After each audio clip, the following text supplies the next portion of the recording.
Thank you, Mr. Speaker. The decision to expand Heathrow is complex, contested, with competing projections and a range of criteria which must be considered, more than I can do justice to within the 4 minutes time limit. But as we have heard, my own party's front bench remains unconvinced, with the 4 tests not being met. I'm grateful to my honourable friend, the Shadow Secretary of State for Transport, and members of his team for sparing their valuable time to discuss the issue with me in depth.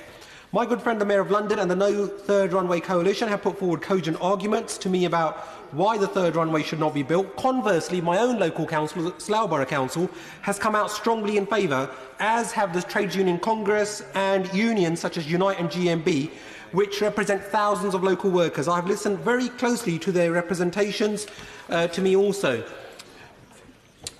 Firstly, on climate change, we must bear in mind traffic, noise and air quality. Yes, a new runway will mean more flights, more traffic, but if we don't build a new runway, what would be the impact on our environment? The sad truth is that if we don't, others will. New runways will be built in other parts of Europe, and the net result will be no different.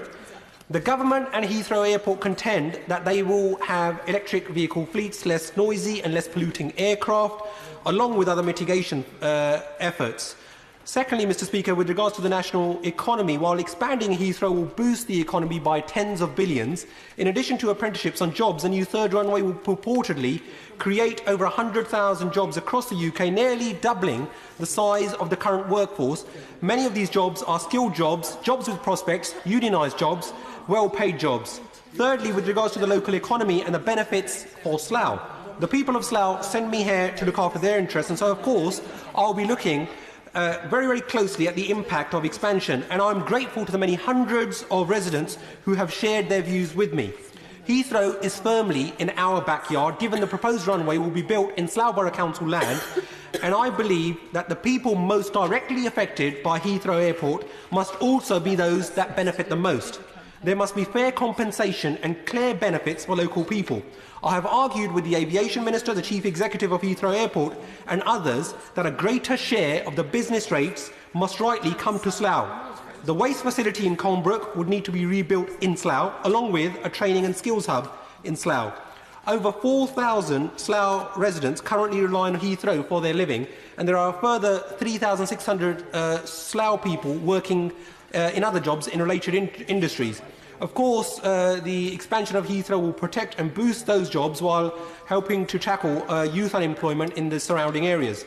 Mr. Speaker, fourthly, with the UK transport infrastructure, let's not forget what it means for thousands of people who will be able to use a new runway as customers to travel to destinations unknown to previous generations. And as our British Parliament deliberates on whether we build one new runway, it is worth reminding that others in India will be building 50 new airports and the Chinese will be building 136 new airports by 2025. And so, weighing all of this evidence, and with the Slough people foremost in my mind, I will be voting in favour of expanding Heathrow when the House divides.